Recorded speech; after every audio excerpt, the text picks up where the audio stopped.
नमस्कार दोस्तों, रीट मेंस अध्यापक भर्ती परीक्षा लेवल प्रथम लेवल द्वितीय के लिए राजस्थान का जो सामान्य ज्ञान है वो हम देख रहे थे। नेक्स्ट क्लास नंबर 8 में आज हम देखेंगे राजस्थान के धार्मिक स्थल। दोस्तों, धार्मिक स्थलों के भाग 1 और 2 में राजस्थान की प्रमुख मंदिर है, उनके बारे में अध्ययन किया था। आज की क्लास के अंदर हम देखेंगे वो बचा हुआ पार्ट, जैसे जैनों के मंदिर है, मस्जिद है, मकबरे हैं, इनके बारे में इस क्लास के अंदर तैयार जो है एक पर्सन है वो करेंगे दोस्तों। इसलिए सभी साथी अंत तक बने रहें। एक बार वीडियो को लाइक शेयर और जो नए साथी जुड़ रहे हैं वो चैनल को सब्सक्राइब करें। मित्रों, आप सभी से अनुरोध, समय है अभी आपके लिए अच्छा ऊपर भी है, और ये सभी नोट्स राजस्थान जीके के रीट मेंस के लिए जो नोट्स है, लेवल प्रथम हो चाहे लेवल द्वितीय हो, दोनों के लिए कुचामन ऑनलाइन क्लासेज ऐप के स्टोर में उपलब्ध है। तो जाइए और वहां से नोट्स प्राप्त कीजिए। अगर आप किसी भी प्रकार की जानकारी या मेरे साथ जुड़ना चाहते हैं तो यहां पर इंस्टाग्राम आईडी दी हुई है, वहां पर जाकर मेरे को फॉलो कर सकते हैं। दोस्तों, चलते हैं। दोस्तों, आज हम देखेंगे सबसे पहले राजस्थान के प्रमुख जैन मंदिर, और जैन मंदिरों में पहला जो जैन मंदिर आ रहा है वो है ऋषभदेव जैन मंदिर। कहां पर है? उदयपुर के अंदर। ऋषभदेव जैन मंदिर उदयपुर, दुलेव उदयपुर में कोयल नदी के तट पर आदि तीर्थकर भगवान ऋषभदेव का विशाल मंदिर स्थित है। दोस्तों, इंपॉर्टेंट चीज है ये आपके लिए, दुलेव उदयपुर में है ये ऋषभदेव जैन मंदिर। यह मंदिर 1100 खंभों पर बना है तथा यहां 23वें तीर्थकर, जैनों के 23वें तीर्थकर है, पार्श्वनाथ जी की पद्मासन मुद्रा में मूर्ति है। तो वहीं चैत्र कृष्ण अष्टमी को यहां पर विशाल मेला लगता है दोस्तों, तथा भील इनकी झूठी सौगंध नहीं खाते हैं। यह भी इंपॉर्टेंट है आपके लिए। भील केसरियानाथ जी, ऋषभदेव जी की झूठी कसम नहीं खाते हैं मित्रों। इंपॉर्टेंट क्वेश्चन है आपके लिए ये। चैत्र कृष्ण अष्टमी को मेला लगता है, 1100 खंभों का इनका ये मंदिर है। दोस्तों, यहां भगवान की अर्चना में केसर का भरपूर उपयोग किया जाता है। यह क्वेश्चन बहुत एग्जामों में आया है दोस्तों।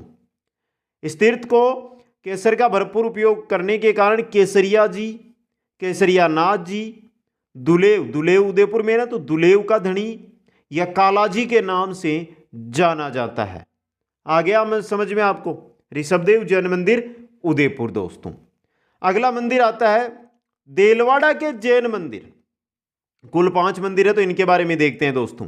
देलवाड़ा के जैन मंदिर सिरोही के अंदर, देलवाड़ा सिरोही में माउंट आबू सिरोही के बस अड्डे से लगभग 1.5 मील की दूरी पर देलवाड़ा के मंदिर स्थित है। दोस्तों, जब भी माउंट आबू जाए तो आप इनका दर्शन कर सकते हैं। दोस्तों, देलवाड़ा के जैन मंदिरों का जो निर्माण है वो 11वीं से 15वीं शताब्दी के मध्य हुआ था दोस्तों।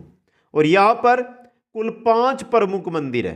5 मंदिरों में, देलवाड़ा के 5 जैन मंदिरों में पहला है विमल वसई या आदिनाथ ऋषभदेव जैन मंदिर। दोस्तों, ये देलवाड़ा के जैन मंदिरों में प्रमुख मंदिर है, जिसका निर्माण गुजरात के सोलंकी राजा भीमदेव के मंत्री, गुजरात के सोलंकी राजा थे भीमदेव, और उनका मंत्री था विमल शाह ने आबू के तत्कालिक परमार राजा गुंगरू से भूमि लेकर 1031 ईस्वी के अंदर करवाया था। दोस्तों, इसी कारण इसे विमल शाह ने करवाया, विमल वसई मंदिर कहते हैं दोस्तों।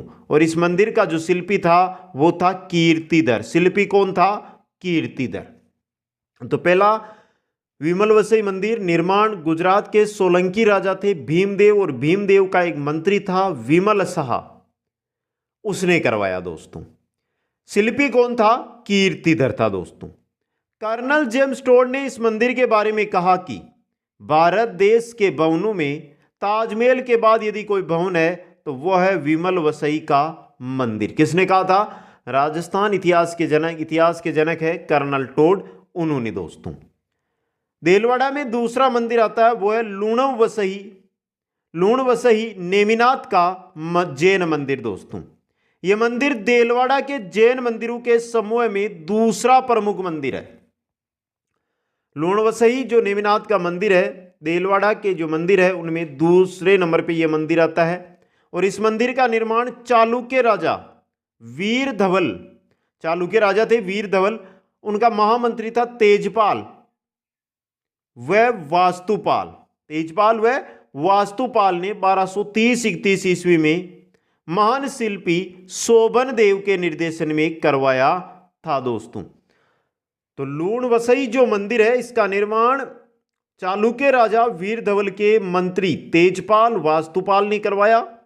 शिल्पी था शोभन देव दोस्तों।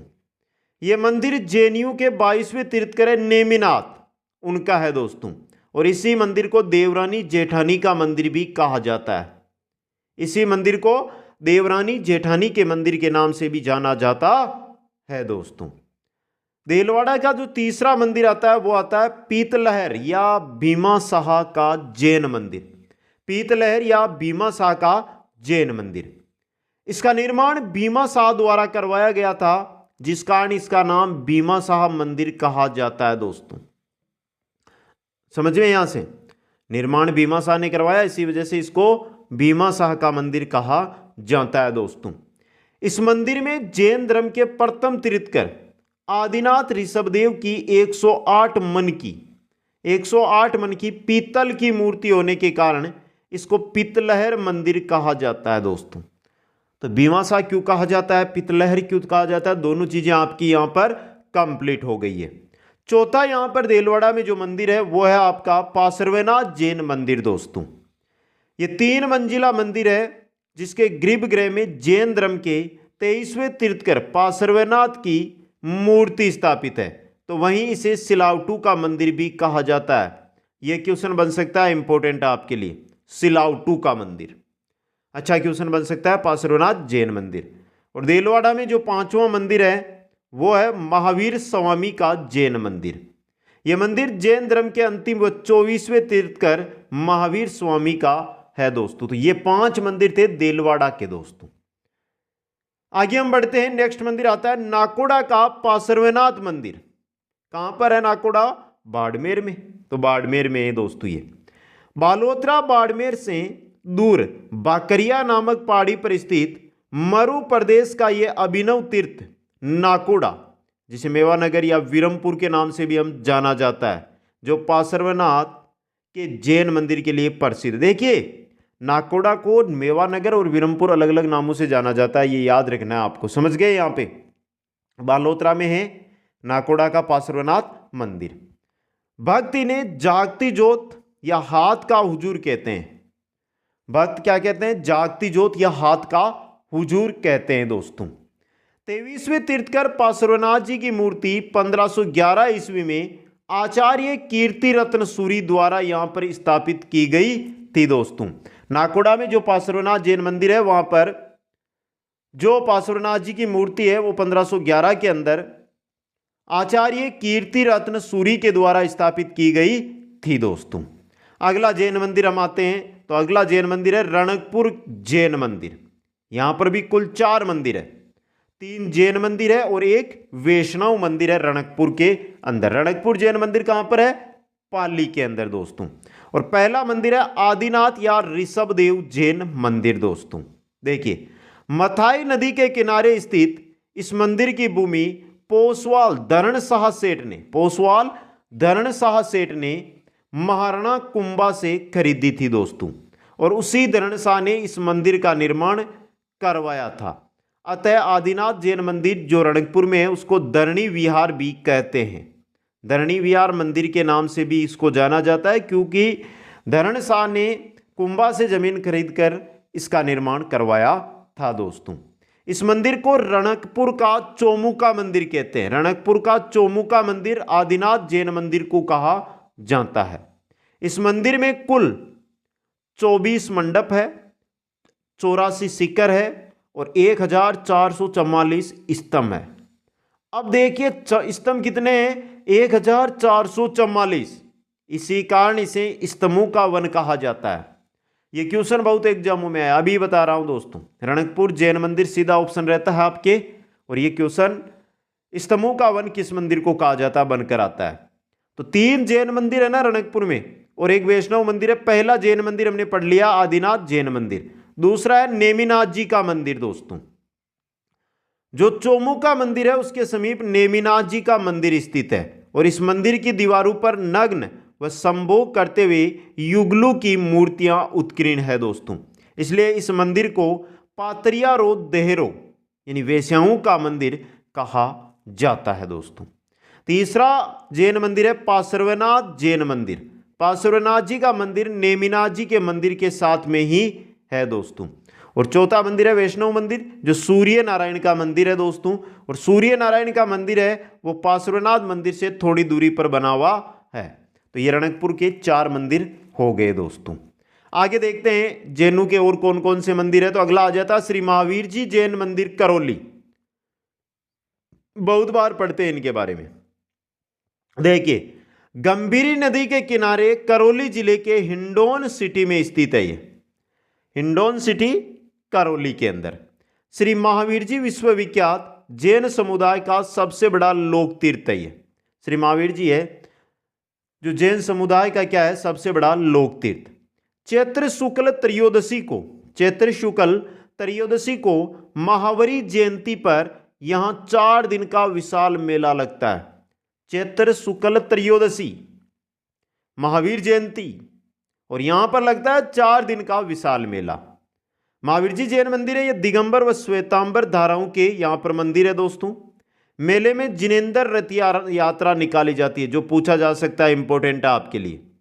मंदिर का निर्माण जैन श्रावक अमरचंद बिलाला के द्वारा करवाया गया था।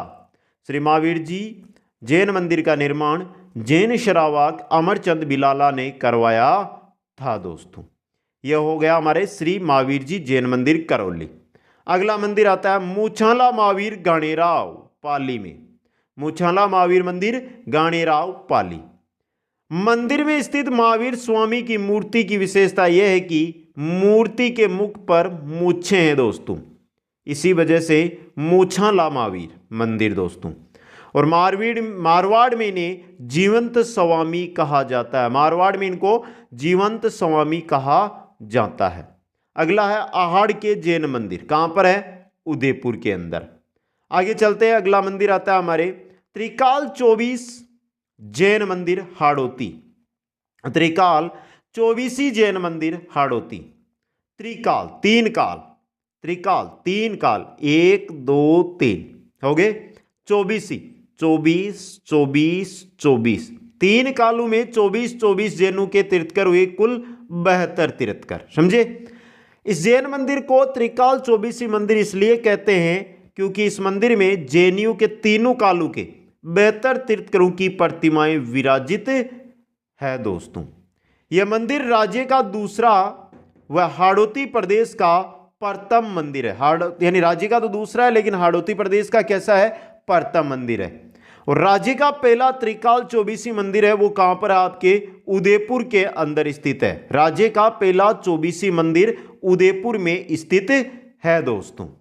अगला जैन मंदिर आता है श्रृंगार चौरी। इतिहास जब हम पढ़ते हैं तो ये बहुत बार आता है।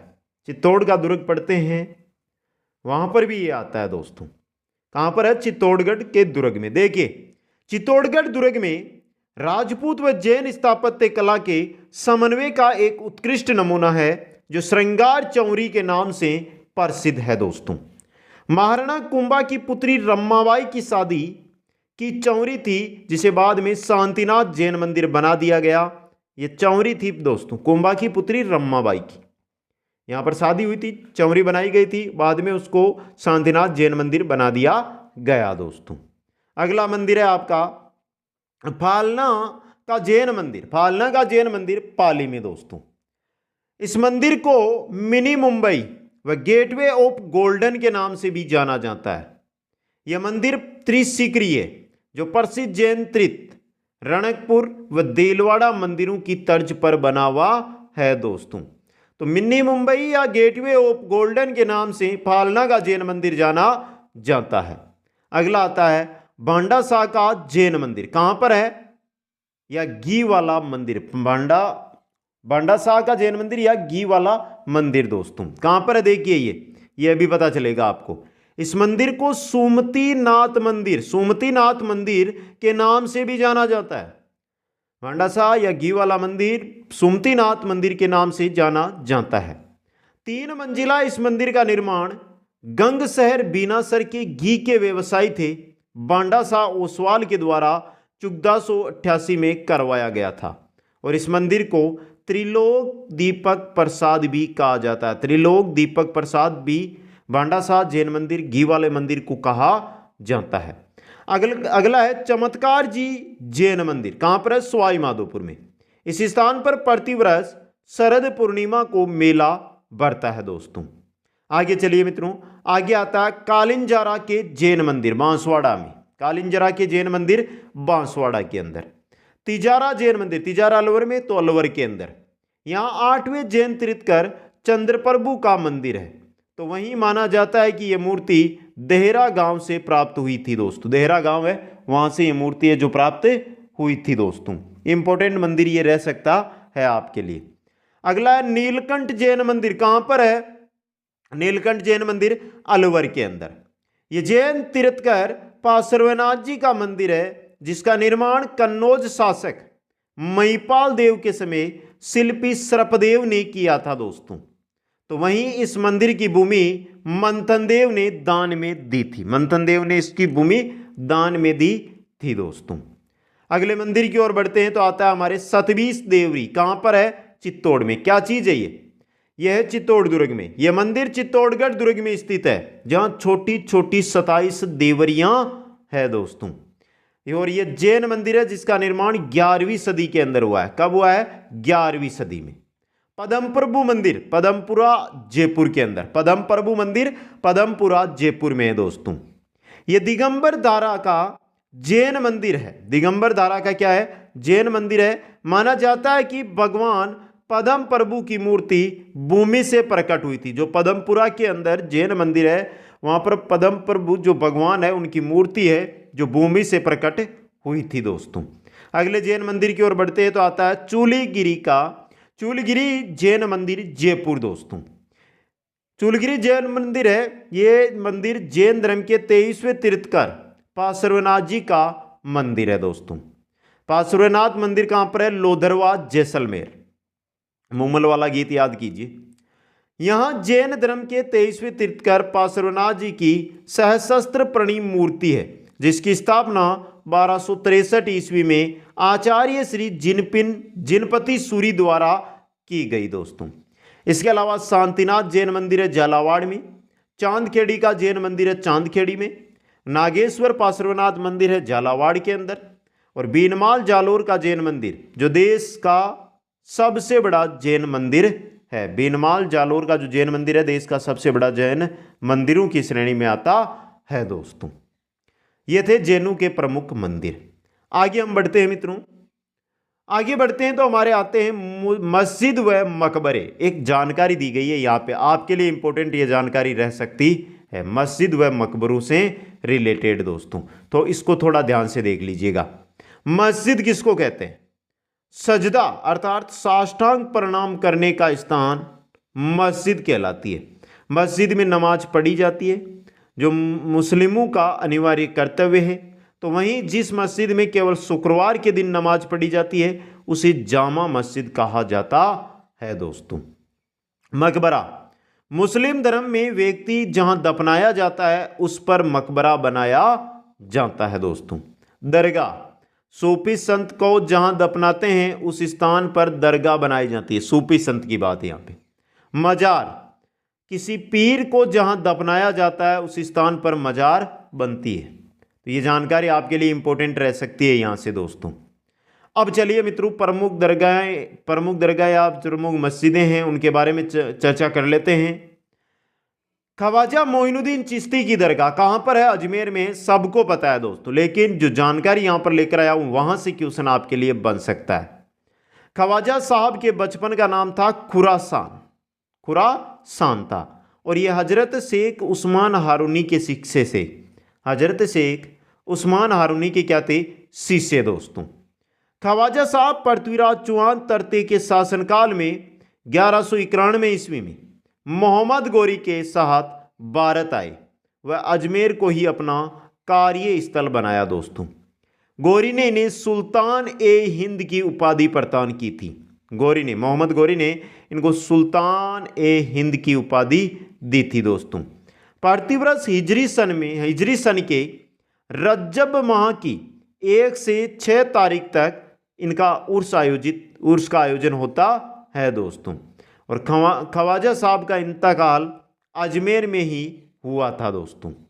इस दरगाह का निर्माण कार्य सुल्तान इल्तुतमिश के समय प्रारंभ हुआ। कालांतर में विभिन्न शासकों ने इसमें अनेक निर्माण कार्य करवाए, जिनमें से देखिए ये मुख्य रहे आपके सामने। इतिहासकार हरविलास शारदा के अनुसार ख्वाजा साहब की पक्की मजार का निर्माण, ख्वाजा साहब की जो पक्की मजार है उसका निर्माण 1464 ईस्वी में मालवा के सुल्तान मोहम्मद खिलजी प्रथम ने करवाया था। तो ही बुलंद दरवाजे का निर्माण मालवा के सुल्तान गयासुद्दीन खिलजी द्वारा करवाया गया था। पक्की मजार का निर्माण मालवा सुल्तान मोहम्मद खिलजी, बुलंद दरवाजे का निर्माण मालवा सुल्तान गयासुद्दीन खिलजी के द्वारा। अकबरी मस्जिद दरगाह में प्रवेश करते ही दाईं ओर स्थित है, जिसका निर्माण अकबर ने 1771 ईस्वी में करवाया था। अकबरी मस्जिद का निर्माण अकबर ने करवाया। दरगाह का मुख्य प्रवेश द्वार निजाम द्वार कहलाता है। पर जो दरगाह का मुख्य प्रवेश द्वार है वो क्या कहलाता है? निजाम द्वार, जिसका निर्माण है 1912 ईस्वी में हैदराबाद के निजाम ने, किसने करवाया था? हैदराबाद के निजाम ने करवाया था दोस्तों।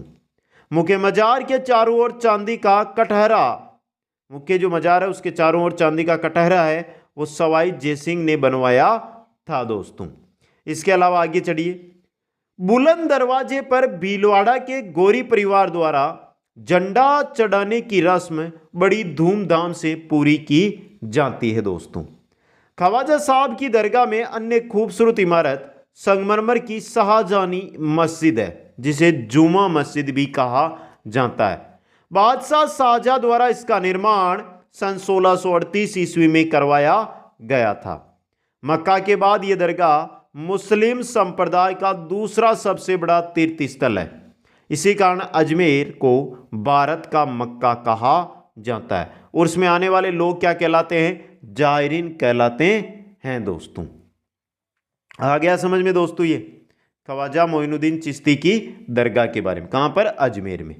आगे बढ़ते हैं तो हमारे आता है हजरत शक्कर पीर बाबा की दरगाह नरहड़ झुंझुनू में। हजरत शक्कर पीर बाबा की दरगाह नरहड़ झुंझुनू में। यहाँ प्रतिवर्ष कृष्ण जन्माष्टमी को उर्स का आयोजन होता है। प्रतिवर्ष कृष्ण जन्माष्टमी को यहाँ पर उर्स का आयोजन होता है। नरहर पीर बाबा की दरगाह राजस्थान की सबसे बड़ी दरगाह है दोस्तों। और पीर बाबा को बागड़ के धनी के नाम से पुकारा भी जाता है दोस्तों। आगे बढ़िए। अगली दरगाह आ रही है शेख हमीमुद्दीन नागौरी की दरगाह।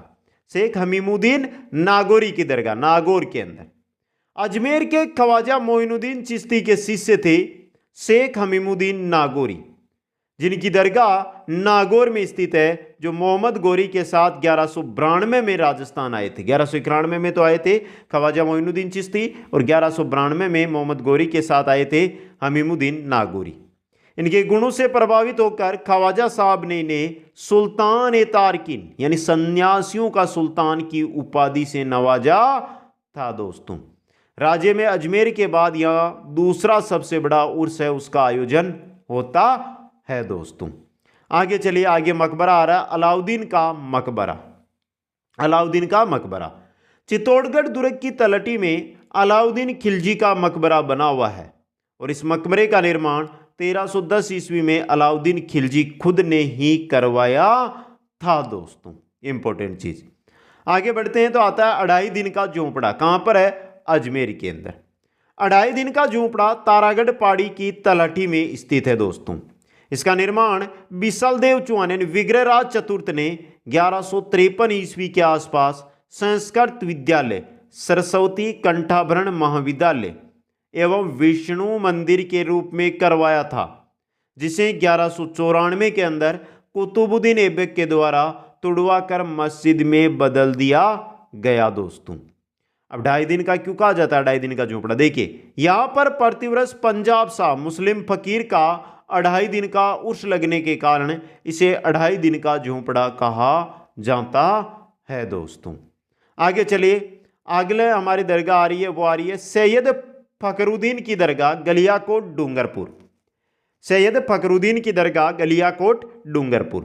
डूंगरपुर जिले में माही नदी के किनारे गलियाकोट गांव है, वहां पर है डूंगरपुर के अंदर गलियाकोट गांव में सैयद फखरुद्दीन की दरगाह स्थित है, जहां इनका इंतकाल हुआ था। सैयद फखरुद्दीन का जहां इंतकाल हुआ था वहां पर दोस्तों। और ये गलियाकोट में है ना, ये दाऊदी बोहरा यानी मुस्लिम संप्रदाय का राज्य का प्रमुख तीर्थ स्थल भी है दोस्तों। जामा मस्जिद, दिल्ली वाली नहीं, भरतपुर वाली दोस्तों, जिसका निर्माण दिल्ली की जामा मस्जिद के नक्शे पर कराया गया दोस्तों। आगे चलिए, आगे आ रही है मीरान साहब की दरगाह। कहां पर है? अजमेर में। मीरान साहब की दरगाह अजमेर में। मीरान साहब की दरगाह अजमेर में तारागढ़ यानी अजमेरू दुर्ग में, दुर्ग की सबसे ऊंची चोटी पर बनी हुई है मीरान साहब की दरगाह दोस्तों। संत मीरान साहब तारागढ़ के प्रथम गवर्नर थे और इनका मूल नाम मीर सैयद हुसैन खिंग सवार था दोस्तों। मीर सैयद हुसैन खिंग सवार था इनका मीरान साहब का पूरा नाम दोस्तों। हजरत सैयद ख्वाजा फखरुद्दीन चिश्ती की दरगाह सरवाड़ अजमेर के अंदर। ख्वाजा साहब के पुत्र थे, मोइनुद्दीन ख्वाजा के पुत्र थे हजरत सैयद ख्वाजा फखरुद्दीन चिश्ती, जिनकी दरगाह है वो शेरवाड़ अजमेर में स्थित है दोस्तों। आगे काका जी की दरगाह कहां पर है? प्रतापगढ़ के अंदर। काका जी की दरगाह प्रतापगढ़ जिले में है और ये दरगाह कांठल का ताजमहल कहलाती है। काका जी की दरगाह कांठल का ताजमहल कहलाती है दोस्तों। मलिक शाह की दरगाह है जो कहां पर आपके जालोर में है। प्रसिद्ध संत मलिक शाह की दरगाह जालोर दुर्ग के अंदर स्थित है। प्रसिद्ध संत मलिक शाह की जो दरगाह है वो कहां पर है? जालोर दुर्ग में है दोस्तों। तो राजस्थान के प्रमुख धार्मिक स्थलों की यह क्लास हमारी यहां पर समाप्त होती है। 3 भागों के अंदर हमने धार्मिक स्थल है उनके बारे में चर्चा की दोस्तों। कैसी लगी ये क्लास कमेंट करके बताइए। और जो साथी मेरे साथ जुड़ना चाहते हैं अभी के अभी जाइए इंस्टाग्राम पर और बात कीजिए, फॉलो कीजिए दोस्तों। वीडियो को लाइक शेयर और जो नए साथी जुड़ रहे हैं वो चैनल को जरूर सब्सक्राइब करें। आप सभी को बहुत बहुत धन्यवाद। जय हिंद, जय भारत।